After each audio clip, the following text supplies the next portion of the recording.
सतोगुण में स्थित जीव स्वर्ग के उच्च लोकों को जाता है।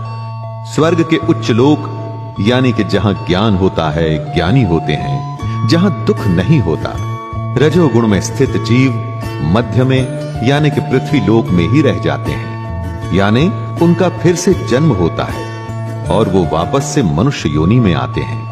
और तमोगुण में स्थित जीव पशु आदि नीच योनियों में नरक को जाते हैं।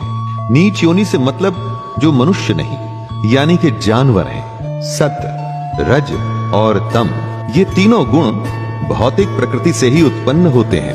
तीनों गुण हमको किसी न किसी योनि में भेजते हैं। तीनों गुण बंधन हैं। अगर सत, रज और तम तीनों ही बंधन हैं और ये हम में प्रकृति के कारण होते ही हैं, तो आपको लगेगा कि इनसे बचना संभव नहीं, किसी न किसी बंधन में बंधेंगे। परंतु ऐसा नहीं है दोस्तों। आपको लगता है कि करने वाले आप हैं, यही भूल है। करने वाले ये तीनों गुण हैं।